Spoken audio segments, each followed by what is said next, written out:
창세기 1장 27절 말씀 같이 읽도록 하겠습니다. 시작. 하나님이 자기 형상 곧 하나님의 형상대로 사람을 창조하시되 남자와 여자를 창조하시고. 한 번 더 있습니다.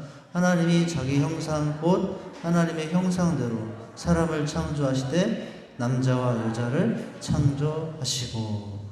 여러분, 이제 유인물을 보도록 하죠. 유인물을 보면은 오늘 재직의 가정생활에 대해서 나누게 됩니다.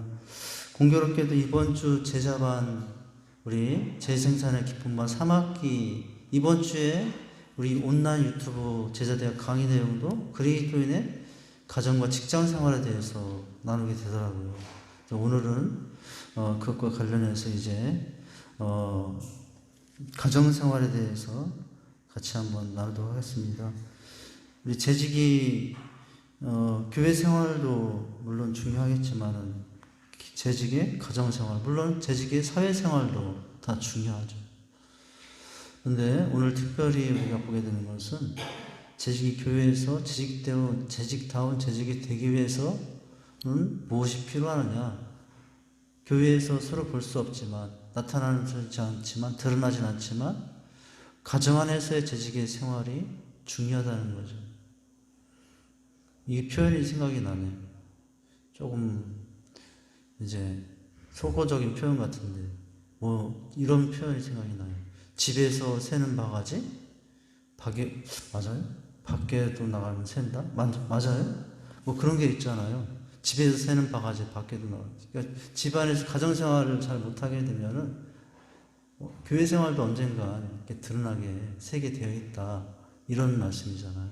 그래서 우리가 집사님 되고 또 안수 집사님, 장로님, 권사님 이렇게 더 나가서 목회자도 마찬가지겠지만은 드러나지 않는 우리 가정에서의 재직의 가정생활도 참 중요하다는 거죠. 자, 이제 그 내용을 보도록 하겠고요. 여러분 유인물을 보시면서 보죠. 자, 가정이 건강해야 교회가 또 건강하고 부흥 성장한다는 거죠. 자, 오늘 내용은 첫 번째는 가정의 가치와 목적에 대해서, 가정은 어떤 가치가 있고 가정은 왜 허락하셨는가를 보게 될 것이고, 두 번째는 성경적인 재직의 가정생활은 어떤 생활인가. 2번의 문제, 성경적인 재직의 가정생활 첫 번째 괄호 1번은 뭡니까? 하나님을 주인으로 모시는 가정. 뒷페이지에 넘기시면 두 번째는 믿음과 신앙을 중심으로 생활하는 가정. 그리고 다음 주에 세 번째, 네 번째, 다섯 번째를 볼 건데 행복한 부부관계를 유지하는 가정.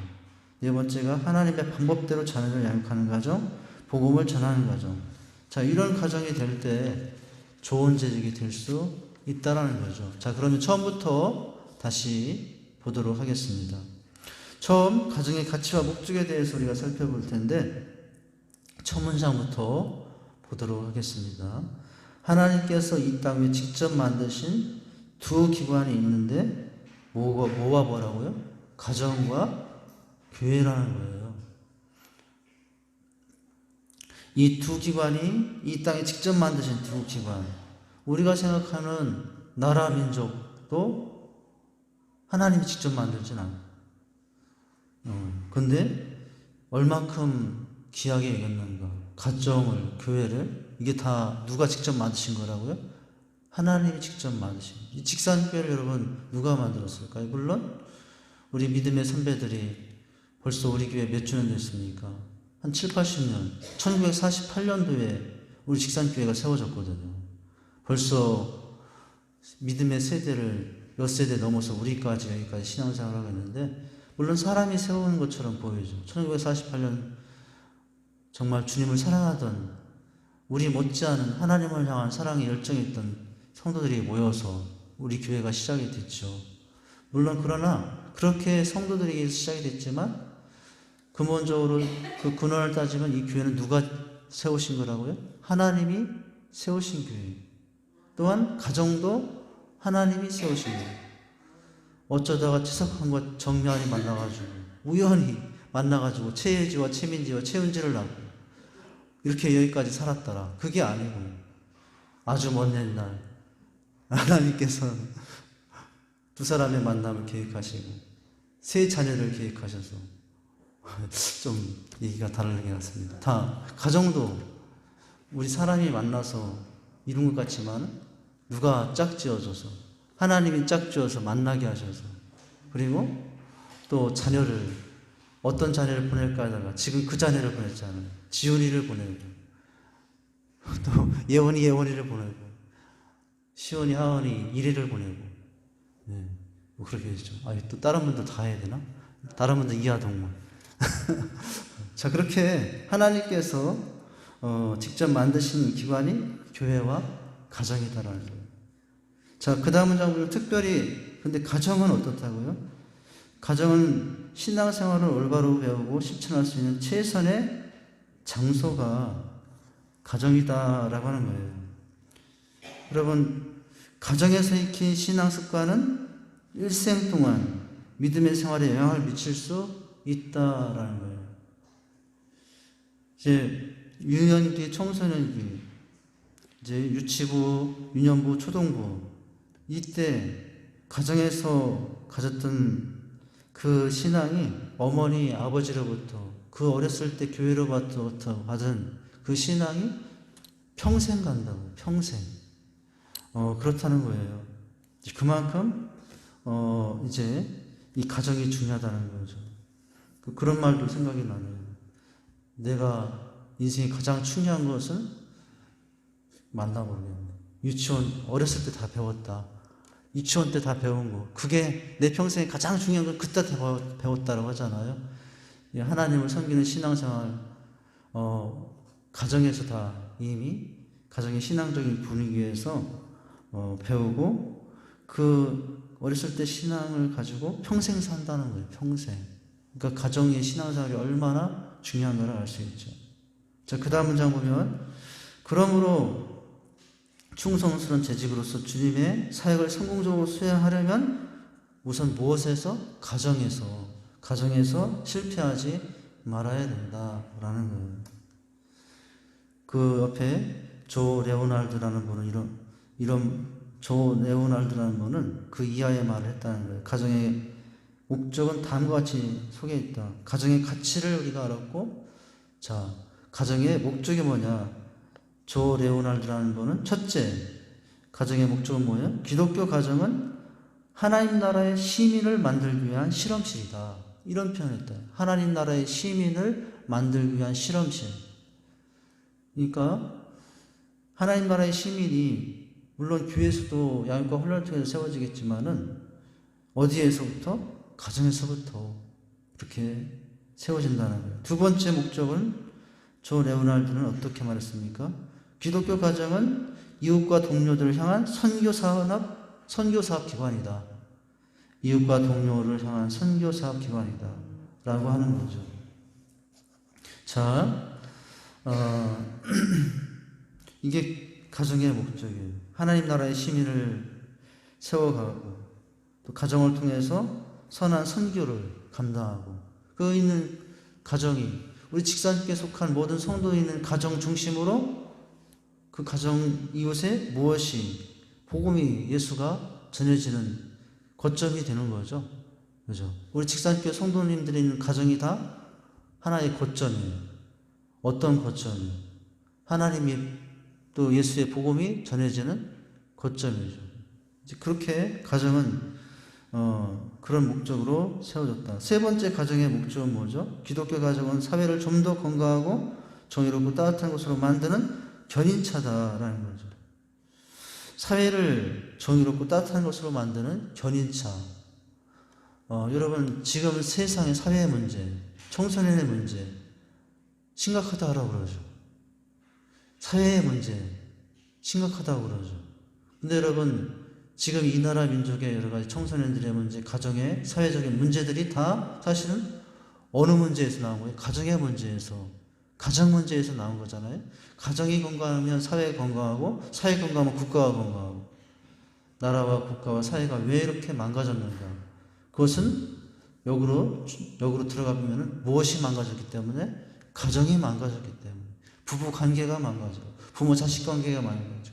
형제와 형제의 관계가 깨지고. 그러니까 세상이, 사회가, 국가가 그렇게 되는 거죠.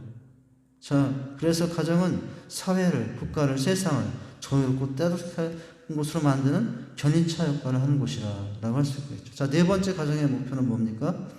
자, 기독교 가정 생활의 궁극적인 목적은 이 땅 위에 하나님 나라를 이루는 데 있다는 거예요. 하나님의 나라. 우리 성경 신학의 가장 중요한 신학의 한 주제가 하나님 나라잖아요. 창세기부터 요한계시록까지 하나님 나라 개념으로 우리가 이해하고 받아들일 수 있는데, 바로 그 역할을, 큰 주제를 어디에서? 가정에서부터 그 하나님 나라 세워지는 일이 이루어진다. 이렇게 네 가지 목적을 갖습니다. 하나님 나라 시민을 만들고 선한 선교 사업을 감당하며 세상을 더 따뜻하게 만들고, 궁극적으로는 이 땅에 하나님 나라를 이루어가는데 이 가정의 목적이 있다는 거예요. 자, 그 밑에 다음 문장 보면 초대 기독교인들은 각 가정을 가장 작은 단위의 신앙 공동체 교회로 모였다라는 거예요. 자, 이게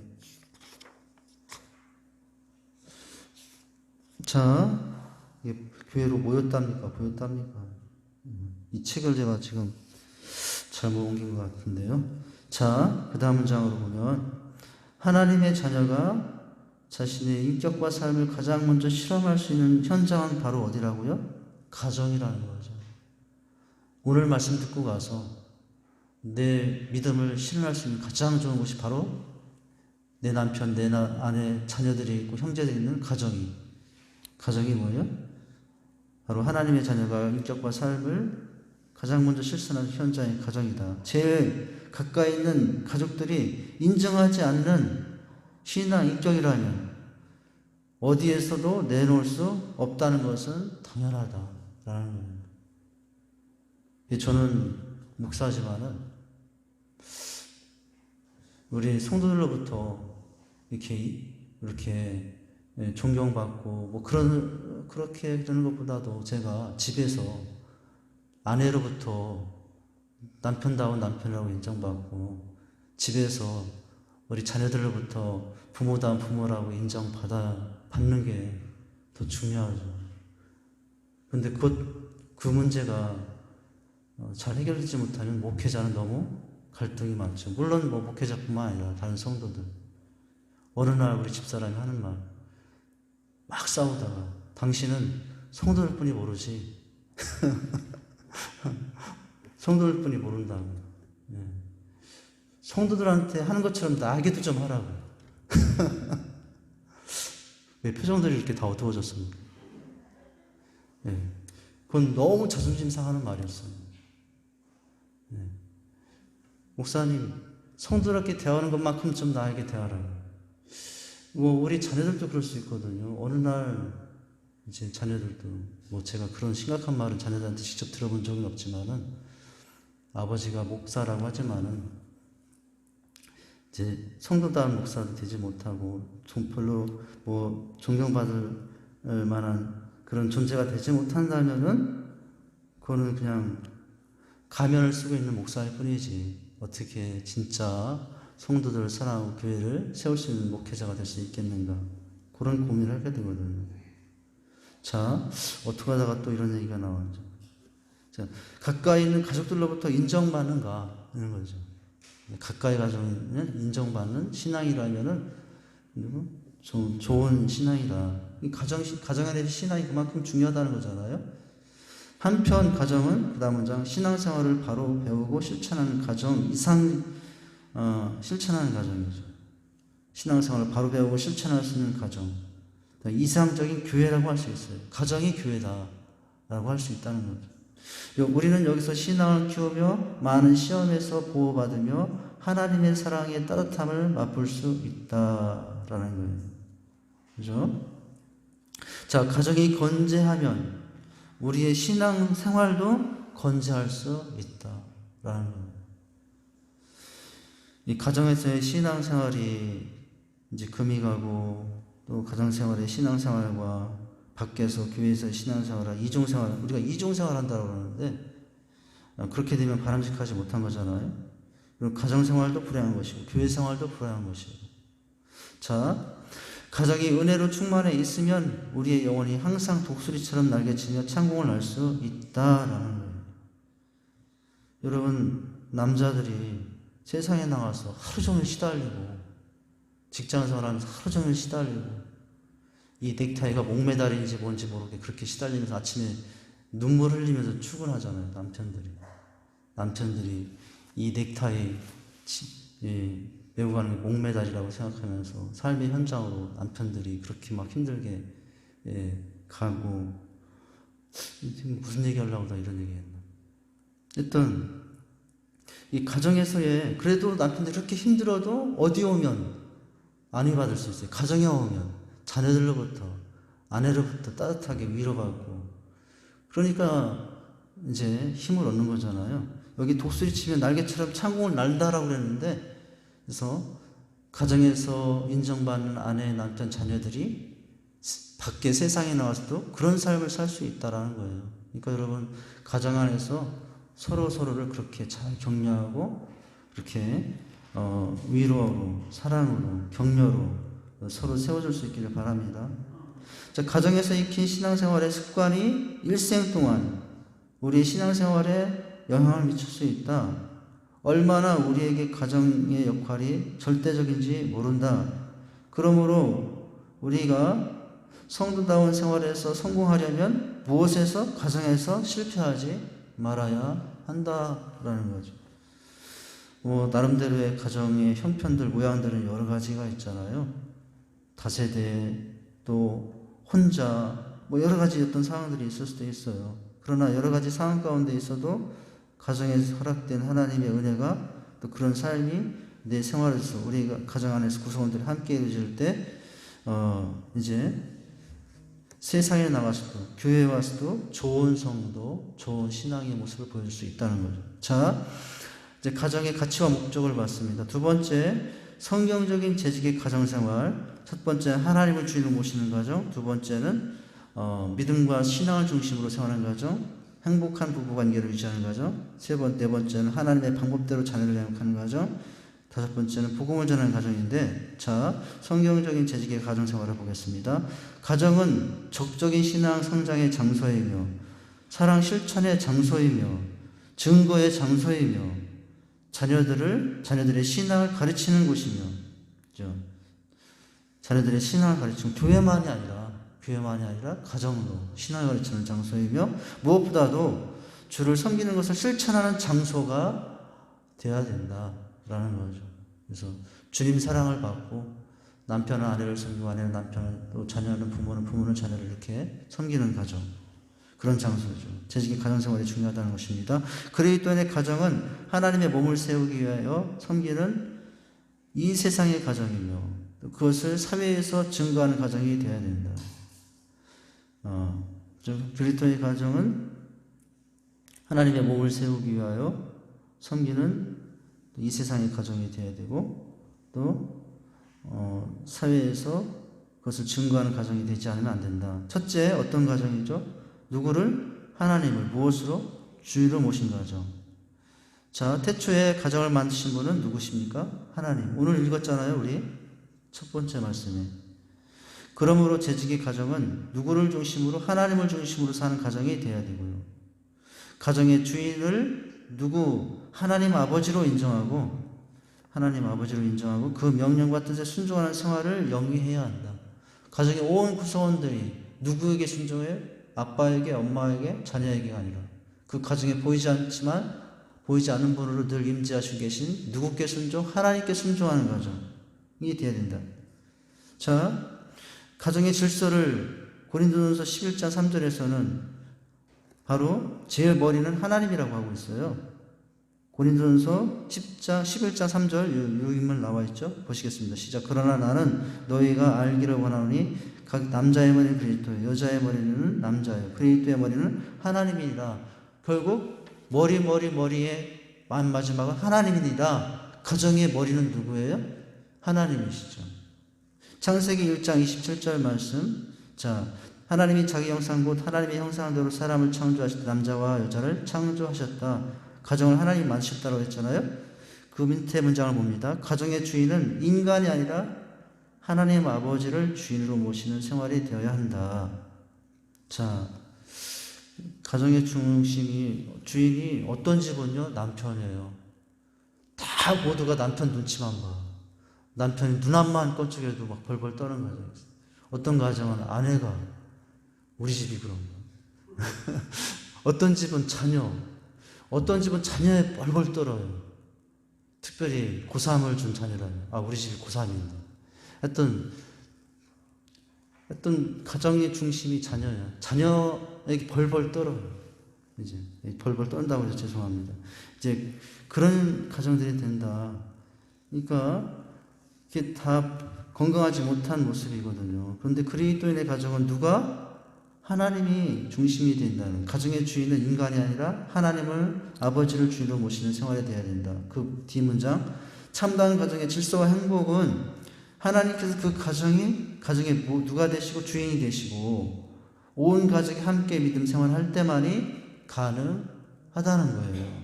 그러므로 가정은 하나님의 명령을 따라 하나님의 무엇을 뜻을 순종하며 살아야 된다. 우리 개인적인 삶도 마찬가지죠. 개인적으로 우리 내 인생의 주인은 하나님이시고 나도 하나님의 뜻에 순종하여 살지만 개인의 차원으로 가정으로 들어가도 이 가정의 주인은 하나님이시고 가정도 늘 하나님의 뜻을 먼저 생각하는 가정, 그렇게 세워가는 가정, 그렇게 이제 되는 가정이 좋은 재직의 가정이 될 수 있다는 거죠. 자, 그러므로 가정은 하나님의 명령을 따라 하나님의 뜻에 순종하며 살아야 한다. 세상에는 이익을 중심으로 하는 가정이나 또 명예를 중심으로 하거나 물질을 중시하는 가정이 있지만 재직의 가정은 이익도 아니고 명예도 아니고 물질도 아니고 재직의 가정은 하나님을 중심으로 하는 가정이 되어야 한다는 거예요. 자, 그 뒷면에 보면은 부부도 하나님을 중심으로 삶을 살 때 아내는 교회가 머리는 주님께 복종하듯 남편에게 순종하고 남편도 주께서 몸을 바쳐 교회를 사랑하듯 아내를 사랑하게 된다라는 거죠. 자, 이제 부부관계도 마찬가지고 이제 이렇게 늘 그러니까 여러분 그런 이제 생각이 나는데 부부는 어떤 사람인가? 부부는 서로를 바라보는 사람들이 아니라 같은 곳을 바라보는 사람이다. 그런 게 생각이 나네요. 이제 세상 사람들도 부부는 서로를 바라보다가 질리나요? 이제 그래서 진정한 가정은 서로를 바라보는 부부가 아니라 같은 곳을 바라보는 이제 부부가 좋은 가정. 그러니까 세상 사람들은 같은 곳이 뭐 물질일 수도 있겠고 명예일 수도 있겠고 뭐 다른 걸 수도 있겠지만 우리 믿음의 성도들이 부부가 바라보는 곳은 오직 누구? 주님이셔야 되겠죠. 주님의 뜻이 되겠죠. 여러분 그러면 부부가 하나가 되는 거죠. 서로를 바라봐서 하나가 되는 것이 아니라 같은 곳을 바라봐서 하나가 되는 거예요. 우리는 같은 주님 하나님을 바라봐서 부부가 하나가 되는 거죠. 그 부부가 영원한 가정, 영원한 부부가 될 수 있고 또 행복한 부부가 될 수 있다는 거죠. 자, 이제 부부 문제예요. 그 다음은 이제 부모 자식인데, 그 다음 문장 보면 부모들은 자녀들을 그리스도 안에서 신앙으로 교육할 책임이 있죠. 네. 자, 이게 이제 하나님 중심으로.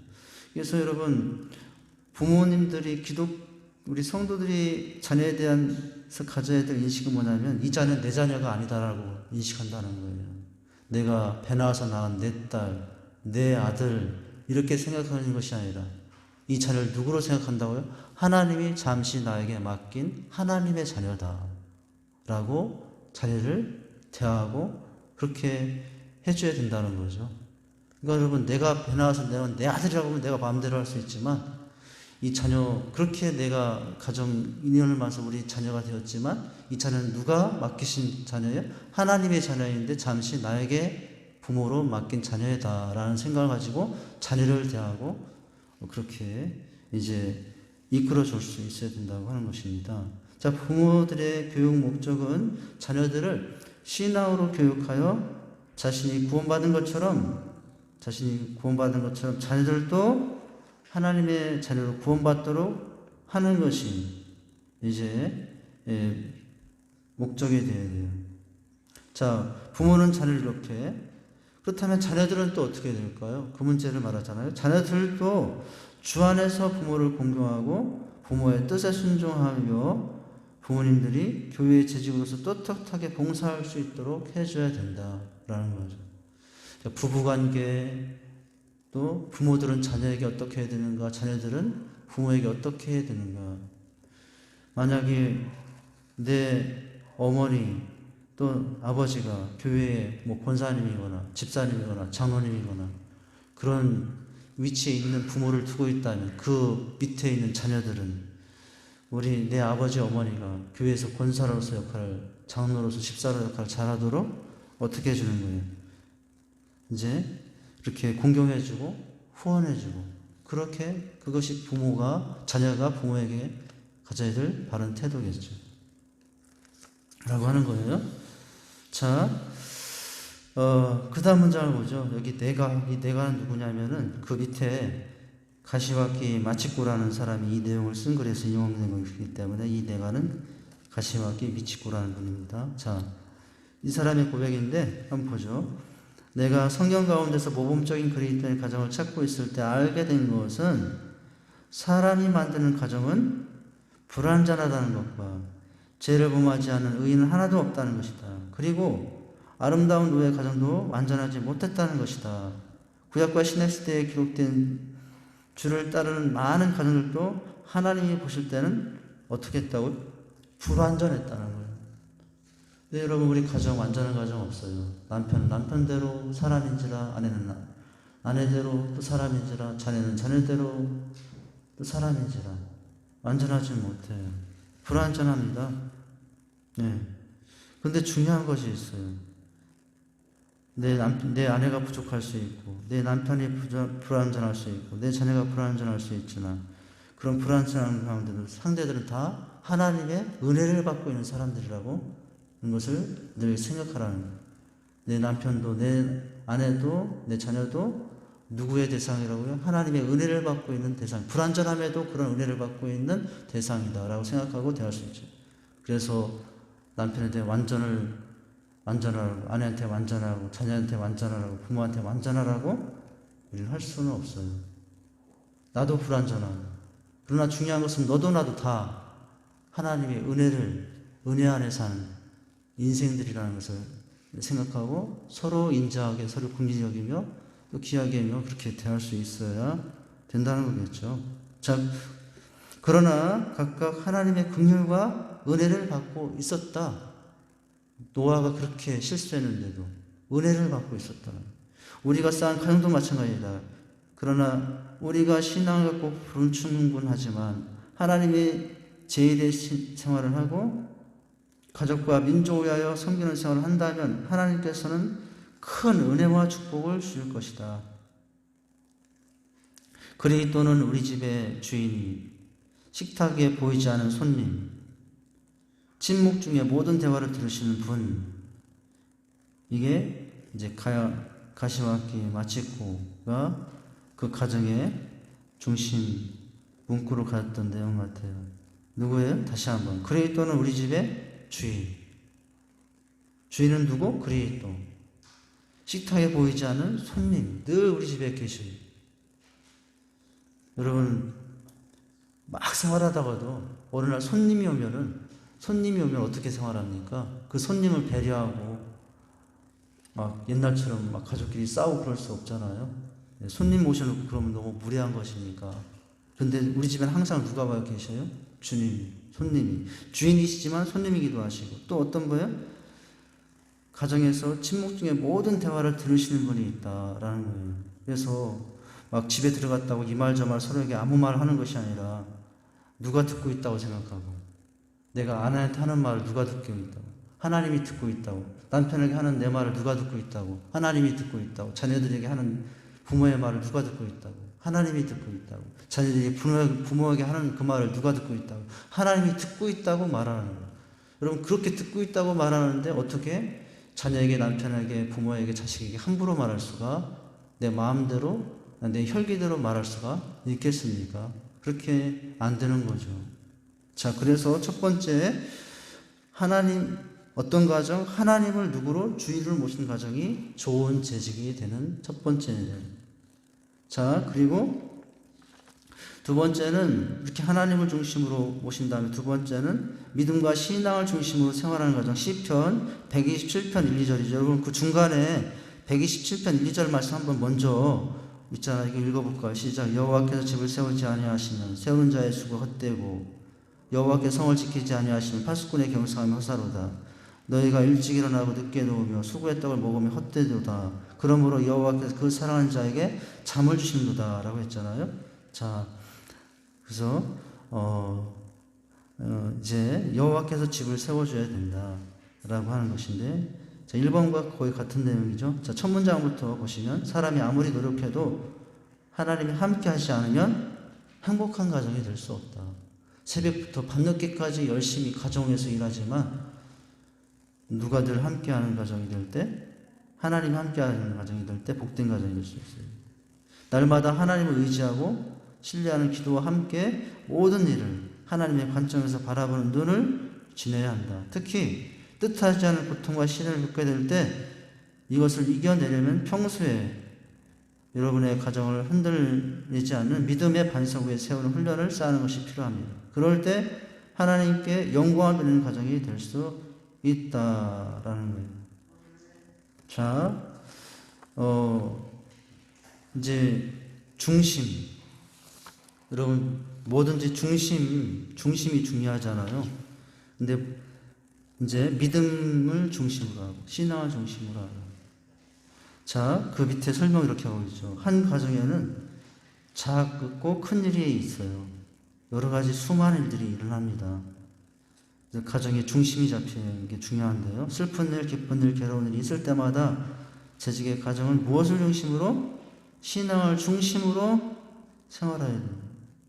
믿음 중심, 신앙 중심을 가지고 확실히 세워야 가정이 흔들리지 않는다는 거죠. 그리스도인이라고 사람들이 당하는 고통과 시련이 먼저 제기되는 것은 아니기 때문에 믿음으로 이겨내는 용기가 있어야 된다. 이렇게 할 때 하나님께 영광 돌리는 가정이 될 수 있다라는 거예요.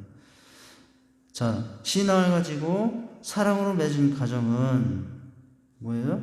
한 부분이 고통을 당하면 다른 부분도 괴로워하고, 한 부분이 존귀히 여기면 다른 부분도 존귀하게 된다라는 거죠. 이건 가정의 속성이죠. 우리가 흔히 하는 말로 열 손가락 깨물어서 안 아픈 손가락이 있다 없다. 있는 분들은 깨물어 보세요. 안 아픈 거. 10손가락 깨물어서 안 아픈 손가락 없어요. 이 새끼손가락도 깨물어 보면 아이고 아파라. 아파요. 우리 가정에 10자녀가 있다. 어떤 자녀는 엄지손가락 같고 중지 같고, 어떤 자녀는 새끼손가락이 잘 보이지 않지만 누가 아프면 다 아프잖아요. 우리 집을 보니까 그렇더라고요. 우리 집안에 이 세 딸 중에 어떤 한 딸 아이에게 문제가 있어 어려움이 생기고 그러면은 그날 집안이 다 아파.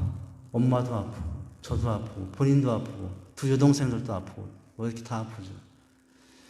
그러니까 가정이죠. 자, 그러나 또 좋은 일 있으면 다 좋아하잖아요. 자, 그 부분에 그리하여 각 부분이 서로 갖는다. 병든 사람의 가족 모두 함께 돕고 격려하고, 또 병자를 위해 최선의 상태를 유지하고 노력하는 가족들이니까 그렇게 하고 하잖아요. 그리고 그 배후에 계신 하나님을 사람들이 보게 될 때 경외하는 마음을 품을 수는 없다. 그렇게 힘들고 어려운데 그 가정에 보이지 않지만 보니까 그 가정은 하나님 중심으로 그 어려움 가운데 서로 격려하고 위로하러 세워가는 모습을 보면은 어때요? 그 가정에 대해서 인정하지 않을 수 없게 되는 거죠. 자, 그래서 우리 재직의 가정생활 얼마나 중요한 것을 봤어요. 가정의 가치와 목적을 봤고, 또 가정의 재직 생활의 가정 생활 누구 중심으로? 주님 중심, 하나님 중심으로 어떤 원칙으로? 믿음과 신앙의 원리로 생활하는 가정이 좋은 가정이 될 수 있다는 것입니다. 제가 기도하겠습니다. 하나님 아버지, 우리가 교회 재직으로서 교회 생활도 중요하지만 그러나 각자 속한 가정에서의 가정생활이 온전해야 또 교회 안에서도 주님의 사역들, 주님의 뜻을 온전하게 나타내며 또 나간다는 사실을 깨달았습니다. 우리가 가정에서부터 좋은 생활, 믿음의 사람들이 되어서 교회에서도 동일한 모습으로 하나님께 영광드리는 아름다운 재직들, 주님이 기뻐할 만한 재직들이 될 수 있도록 함께 하여 주옵소서. 예수님 이름으로 기도합니다. 아멘.